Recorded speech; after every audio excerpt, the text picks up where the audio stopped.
আসসালামু আলাইকুম। আশা করি সবাই ভালো আছেন। আজকে আরেকটা বাড়িতে আসছি স্যানিটারি ওয়ারিং করার জন্য।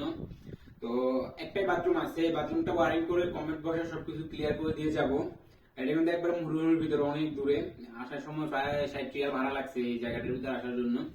তো আজকে ওয়ারিংটা করে কিভাবে বাথরুমটা কমপ্লিট করে দিয়ে যাব এই টু জেড সবকিছু দেখাবো আপনাদেরকে। আর যদি ভিডিওটা যদি ভালো লাগে অবশ্যই শেয়ার করে দিবেন, কারণ নিজেও একটা জিনিস শিখবেন আর অন্য আরেকজনকে শেখার সুযোগ করে দিবেন।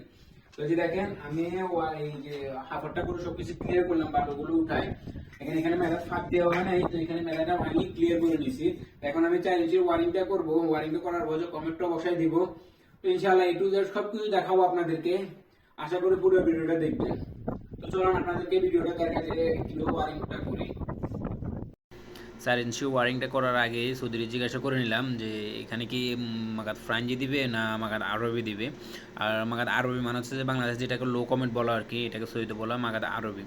আর সৌদিতে যেটাকে বলা হয় মাগাত ফ্রাঞ্জি, আর ওটাকে বাংলাদেশে বলা হয় হাই কমেন্ট।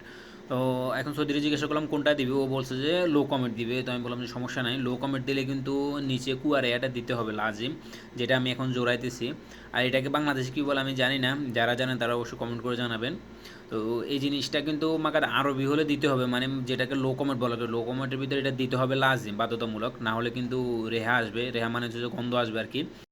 যদি হাই কমেন্ট দেয় তাহলে সিঙ্গেল একটা কুয়া দিয়ে দিলেও চলবে, এটা না দিলেও চলবে, গন্ধ আসবে না। কারণ হাই কমেন্টের সাথেই এরকম একটা দেওয়া আছে, এই কুয়া রেহা দেওয়া আছে। আর এটা এত দূরে, মানে 60 থেকে 70 রিয়াল ভাড়া লাগে আমার রুম থেকে আসতে।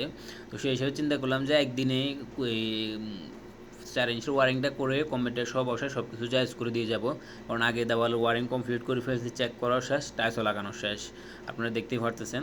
আর নিচের ওয়ারিংটা আজকে কমপ্লিট করব, যে তারপরে মাকসালা যে পাইপগুলো আছে বেসিংয়ের আর কি, ওই পাইপগুলো সহ এসি যে পাইপগুলো আছে সবগুলা কানেকশন করে আজকে সব কিছু জায়জ করে কমেন্টটা বসে দিয়ে যাব।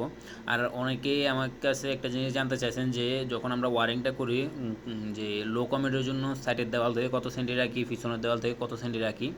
তো সেই জিনিসটাও বলে দিতেছি আপনাদেরকে। এখন যখন টাইলসটা কমপ্লিট হয়ে গেছে, তো সেই অনুযায়ী আমরা যে পিছন আমাদের বাথরুমটা একটু বড় আছে, সেই হিসেবে আমরা পিছন থেকে একটু বাড়তি নিলেও সমস্যা নাই। মনে করেন যে এখন আমরা পিছনের দেওয়াল থেকে নিয়েছি প্রায় 28 সেন্টি, 28-29 নিতে পারেন, সমস্যা নাই, 28 সেন্টির মতো নিছি। আর সাইডের দেওয়াল থেকে যদি সাইডে যদি জায়গা থাকে তাহলে আপনি 40-এর উপরে দিতে পারেন, 40-45 দিতে পারেন, সমস্যা নেই। কিংবা যদি আপনি যদি বলেন যে না আরও একটু বাড়তি দেবো, 50ও দিতে পারেন, সমস্যা নেই। সেন্টারে 50 থাকলে চলবে, সাইডে 40 বা 45 থাকলে ভালো হয়, কারণ জায়গাটা একটু বাড়তি পাওয়া যায়। আর পিছনের সাইডে কিন্তু যে সাইফোনটা লাগাবেন, এটা সৈয়দ বলা হয় সাইফোন, বাংলাদেশে কি লোড